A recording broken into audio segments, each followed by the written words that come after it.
এটা এই জাতির ইতিহাসে একটি স্মরণীয় দিন। এই ঐতিহাসিক দিন আমাদের স্মরণীয় হয়ে থাকবে যতদিন বাংলাদেশের ইতিহাস থাকবে। আজকে শহীদের আত্মত্যাগ, রক্তদান, এই জাতির আকাঙ্ক্ষা, জনপ্রত্যাশা সব কিছু পূরণের শুরু হলো কেবল। এটা যাত্রা।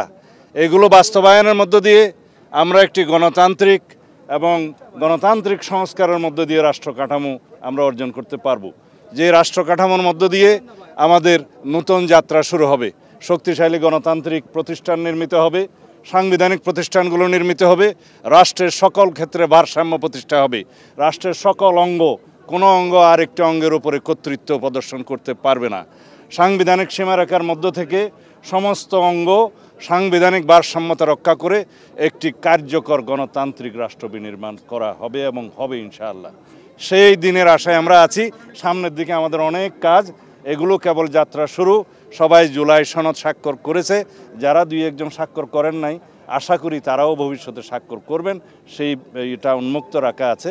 আমি এই অন্তর্বর্তীকালীন সরকারের মাননীয় প্রধান উপদেষ্টা এবং জাতীয় ঐক্যমত্য কমিশনের সকল সদস্যবৃন্দ এবং অন্যান্য সকল জাতীয় নেতৃবৃন্দ যারা দীর্ঘ আলাপ আলোচনায় অংশ নিয়েছেন তাদের সকলের প্রতি কৃতজ্ঞতা জানাই। আর্টিকেল 65-এর সাবসেকশন 2-তে বলা আছে বাংলাদেশের প্রত্যেক আঞ্চলিক নির্বাচনী এলাকার মধ্যে সরাসরি প্রত্যক্ষ ভোটের মাধ্যমে 300 জন জাতীয় সংসদ সদস্য লইয়া জাতীয় সংসদ গঠিত হইবে।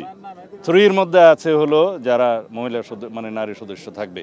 কিন্তু এখন কেউ কেউ সেটা বর্ণনা করছে যে নির্বাচন কমিশন শুধু নির্বাচন করার জন্য দায়িত্বপ্রাপ্ত, অন্য কিছু নয়। এটা সত্য, নির্বাচন কমিশন তো নির্বাচন পরিচালনা করবে, কিন্তু কিভাবে করবে সেটা বর্ণিত আছে। সুতরাং জাতিকে বিভ্রান্ত করার কোনো সুযোগ নাই।